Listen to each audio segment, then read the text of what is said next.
मयूर यूनिकोटर्स 1994 में ये बनी थी कंपनी और release paper transfer coating technology से सिंथेटिक लेदर, यानी कि लगता तो ऐसा कि लेदर है लेकिन लेदर नहीं होता, सिंथेटिक होता है, ये बनाने वाली देश की सबसे बड़ी कंपनी है। और जयपुर में और एमपी में इनके प्लांट्स हैं। 6 लाख लीनियर मीटर प्रति माह बनाने की पीयू कोटिंग का भी प्लांट इन्होंने बना रखा है। तो इनके क्लाइंट्स जो हैं ज़्यादातर सारी ऑटो कंपनियां हैं, जो सीटों पे कवर लगते हैं ना, वो सारे जो आपकी गाड़ियों में, आपको भी बताओगे, कभी ध्यान से देखिएगा, मयूर यूनिकोटर्स के मिल जाएंगे आपको। और साथ ही जो शूज बनाने वाली, लेदर शूज बनाने वाली कंपनियां, एक्शन, लिबर्टी, रिलैक्सो जैसी, इधर होंडा, हुंडई, महिंद्रा वगैरह, टाटा, मारुति, सब ये सारे। आइए मुलाकात करते हैं कंपनी के चेयरमैन और मैनेजिंग डायरेक्टर। हमारे साथ कार्यक्रम में शामिल हो रहे हैं सुरेश कुमार पोद्दार साहब। पोद्दार साहब ने ग्रेजुएशन तो किया है साइंस में, और उसके बाद हिंदुस्तान में यूनिक और एक इनोवेटिव बिजनेस मॉडल बनाकर आप ये कॉन्सेप्ट लेकर आए। और सिंथेटिक लेदर इंडस्ट्री में सर का बड़ा जाना पहचाना नाम है, पुराना नाम है। सर बहुत बहुत स्वागत है आपका, धन्यवाद जी बिजनेस को समय देने के लिए। सबसे पहले एक बार जो डिमांड का माहौल है उसी पर आपसे राय लेना चाहता हूँ। ऑटो सेक्टर बड़ा बूम कर रहा है, गाड़ियों की डिलीवरी लेने के लिए लोगों को हफ्तों महीनों तक इंतजार करना पड़ रहा है, लाइन लगी है। क्या ऐसी ही डिमांड आपके प्रोडक्ट्स की भी दिख रही, चूंकि आप इन्हीं कंपनियों को सर्व करते हैं? तो जरा एक बार बताएं सर, माहौल कैसा है? जहाँ तक ऑटोमोबाइल सेक्टर का सवाल है, the demand is very good. In export also demand is very good, और आगे भी। और जहाँ तक कंपनी का सवाल है, कई नई मॉडल हमें निर्धारित हो चुके हैं, जिनका बिजनेस कुछ चालू हो गया है, कुछ अगले साल चालू होगा, कुछ उसके अगले साल चालू होगा। तो जहाँ तक ऑटोमोटिव सेक्टर का सवाल है, we are in a very good position, और मुझे बहुत अच्छा फ्यूचर लग रहा है। यहाँ पे भी ऑटोमोटिव डोमेस्टिक डिमांड जो है वो भी काफ़ी अच्छी बढ़ रही है।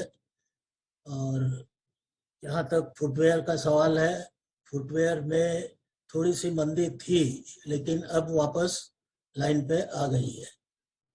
तो जहाँ तक मार्केट का सवाल है, मैं समझता हूँ पिछले 2 क्वार्टर भी अच्छे थे, आगे भी अच्छे आने चाहिए, और I think the future is bright. वाह पोद्दार साहब, बहुत बढ़िया। आपने पास्ट, प्रेजेंट और फ्यूचर तीनों की बात तो कह दी, लेकिन एक चीज जो मैं आपसे, आपका पहला सेंटेंस था उस पर थोड़ा वापस से विस्तार में आपसे समझना चाहता हूँ। आपने कहा डिमांड बहुत अच्छी है और एक्सपोर्ट से भी बहुत अच्छी है, तो हमें चिंता इस बार है ना, अभी बाहर की है। हिंदुस्तान में तो बहुत माहौल अच्छा है, आप जैसा कह भी रहे। बाहर जो यूरोप को लेकर, अमेरिका को लेकर जो रेसेशन की बातें कही जा रही है, डिमांड वहां पर कम हो सकता है, ये सारे जो मामले हैं, कई सारे प्लांट वो एनर्जी क्राइसिस की वजह से बंद हो रहे हैं पार्शियली, ये सारी ये सर बताए, क्या ऐसा कुछ भी नहीं दिख रहा आपको? नहीं, देखिए, डिमांड तो डाउन है, लेकिन हमारी डिमांड बढ़ेगी, क्योंकि हमें कई एक नए मॉडल का बिजनेस मिल चुका है, ऑलरेडी अलॉट हो चुका है, जो कि स्टार्ट होगा। तो आज जो चिप्स की प्रॉब्लम की वजह से जो बिजनेस डाउन था, उससे वो तो डाउन हो गया जो होना था। इससे ज़्यादा अब और कोई डाउन नहीं होना है। हमारा एडवांटेज ये है कि नए मॉडल्स हमें मिल रहे हैं, जो उनको लाना ही पड़ेगा मार्केट में। तो अगर चिप्स की प्रॉब्लम थोड़ी बहुत होती भी है, तो मयूर के डिमांड पे कोई फर्क नहीं पड़ेगा। Mayur will get better and better.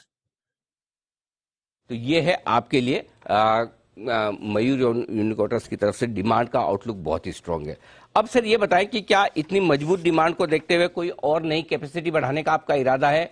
नया प्लांट लगा रहे हैं या जो प्लांट है उसी में कैपेसिटी बढ़ा रहे हैं? भाई, अभी हमारी 70% कैपेसिटी पे मशीनें चल रही है, तो 30% तो ऑलरेडी हमारे पास एक्स्ट्रा है, और फर्दर जगह है हमारे पास, सब कुछ है। जैसे जैसे डिमांड बढ़ेगी, we will put another plant accordingly. उसकी कोई प्रॉब्लम नहीं है। ठीक बात है। तो अभी आपके पास ऑलरेडी कैपेसिटी है भी, और वहां पर आप 30% और बढ़ा सकते हैं। पोद्दार साहब बहुत बहुत धन्यवाद आपका समय देने के लिए, और कंपनी की प्लान्स और साथ ही साथ इस वक्त के डिमांड आउटलुक पर बात करने के लिए। मयूर यूनिकोटर्स मजबूती के साथ बढ़ती कंपनी और काफी कुछ एक्शन उस तरफ होता हुआ